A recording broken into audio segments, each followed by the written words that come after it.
ശ്രീമന്നാരായണീയം ദശകം 13 ഹിരണ്യാക്ഷവധം ശ്ലോകം 4. ഗജാനന പത്മാർക്കം ഗജാനനമഹർനിശം അനേകദം തം ഭക്താനാം ഏകദന്തമുപാസ്മഹേ. സരസ്വതി നമസ്തുഭ്യം വരദേ ജ്ഞാനരൂപിണി വിദ്യാരംഭം കരിഷ്യാമി സിദ്ധിർഭവതു മേ സദാ. ഗുരുർബ്രഹ്മാ ഗുരുർവിഷ്ണുർഗുരുർദേവോ മഹേശ്വര ഗുരുഃ സാക്ഷാത് പരം ബ്രഹ്മ തസ്മൈ ശ്രീ ഗുരവേ നമഃ. ഓം നമോ ഭഗവതേ വാസുദേവായ. ഗദാപാണൗ ദൈത്യേ ത്വമഭിഃ ഗൃഹീതോല്ലതഗദോ നിയുദ്ധേന ക്രീഡൻ ഖഡഖഡരവോത്കുഷ്ടവിയദാ. രണാലോക ഉത്സുക്യാത് മിളതി സുരസംഗേ ദ്രുതമമും നിരുന്ധ്യാസന്ധ്യാദ പ്രഥമമിതി ദാത്രാ ജഗദിഷേ.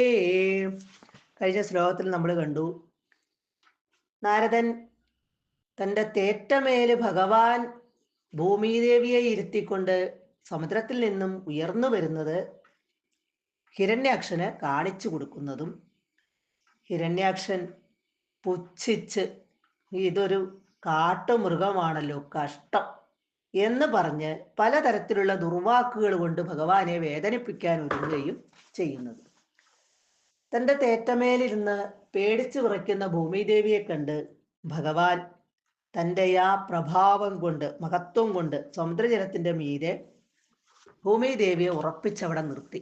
എന്നിട്ട് ഉടനെ തന്നെ ഹിരണ്യാക്ഷനുമായിട്ട് യുദ്ധം ചെയ്യുന്നതിന് ഒരുങ്ങി പുറപ്പെട്ടു. ദൈത്യേ അസുരൻ ഗദാപാണവും കയ്യിൽ ഒരു ഗദയുമായി വന്നപ്പോൾ, ഹിരണ്യാക്ഷൻ കയ്യിൽ ഒരു ഗദയും എടുത്തുകൊണ്ട് ഭഗവാനോട് യുദ്ധത്തിനായിട്ട് വന്നപ്പോൾ ത്വം അഭി ഭഗവാനും ഗൃഹീത ഉന്നത ഗദ, ഗൃഹീത ഒരു ഉന്നത ഗദ, വലിയൊരു ഗദ, ഗൃഹീത കൈക്കൊണ്ട് എടുത്തുകൊണ്ട് ഖഡഖഡ രവ ഉത്കുഷ്ട വിയത. ഖഡഖഡ ഗദകൾ കൂട്ടിമുട്ടി ഉണ്ടാകുന്ന, രണ്ട് ഗദകളും തമ്മിൽ കൂട്ടിമുട്ടി ഉണ്ടാകുന്ന ഖഡഖഡ രവം ശബ്ദം, ആ ശബ്ദത്താൽ, ആ ഖഡഖഡ ശബ്ദത്താൽ ഉത്കൃഷ്ട ആകെ നിറഞ്ഞപ്പോൾ, എവിടെയാണ് ആകെ നിറഞ്ഞത്? വിയത ആകാശത്ത്, ആകാശത്തിലേക്ക് നിറഞ്ഞു ഈ ശബ്ദം, ഈ ഖഡഖഡ എന്നുള്ള ശബ്ദം, ഗദകൾ തമ്മിൽ കൂട്ടിമുട്ടുന്ന ആ ഒച്ചപ്പാട്.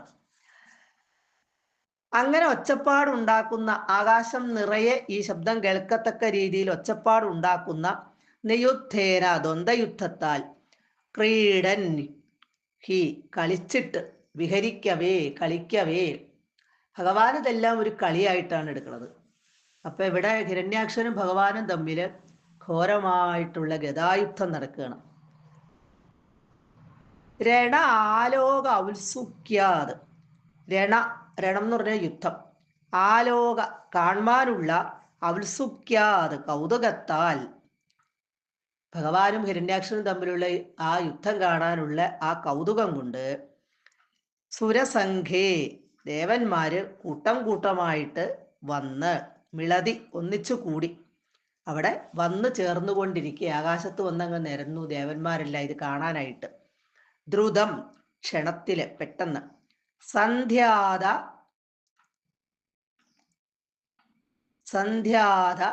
പ്രഥമം, സന്ധ്യാത എന്ന് പറഞ്ഞൊരു സന്ധ്യയാകുന്നതിന് പ്രഥമം മുൻപ്, അമും ഇവനെ, അപ്പൊ സന്ധ്യയാകുന്നതിന് മുമ്പ് തന്നെ ഇവനെ നിരുന്ധ്യ വധിക്കണമേ ഇതി എന്ന് ധാത്രാ ജഗദിഷേ ബ്രഹ്മാവ് ഭഗവാനോട് ഓർമ്മപ്പെടുത്തി, ഉണർത്തിച്ചു.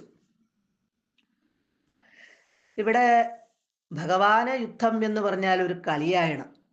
വരാഹമൂർത്തിയായിട്ട് ഇവിടെ അവതരിച്ച ഭഗവാൻ ഹിരണ്യാക്ഷനുമായിട്ട് ഗദായുദ്ധത്തിൽ ഏർപ്പെട്ടപ്പോൾ ഭയങ്കര കടകടാ ശബ്ദം ഉണ്ടായി. ആകാശം മുഴുവൻ ആ ശബ്ദം അങ്ങോട്ട് പരന്നു. ദേവന്മാരെല്ലാം കൂട്ടം കൂട്ടമായിട്ട് വന്നു നിന്ന് ഈ യുദ്ധം കാണുവാനായിട്ടുള്ള കൗതുകം കൊണ്ട് നിരന്നു.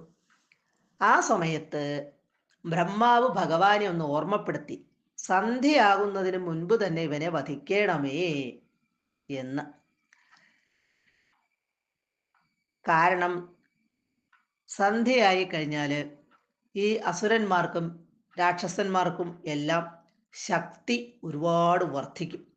രാത്രിയാണ് അവർക്ക് ഏറ്റവും കൂടുതൽ ശക്തി ഉള്ളത്. ഈ കാര്യം ഭഗവാൻ അറിഞ്ഞുകൂടാത്തതൊന്നുമല്ല, ഭഗവാൻ അറിയാവുന്ന കാര്യമേ ഉള്ളൂ. എങ്കിലും ബ്രഹ്മാവ് ഒരു മുന്നറിയിപ്പ് സാധാരണ രീതിയിൽ അങ്ങോട്ട് പറഞ്ഞു എന്ന് മാത്രം. സർവത്ര ഗോവിന്ദ നാമ സങ്കീർത്തനം ഗോവിന്ദ ഗോവിന്ദ.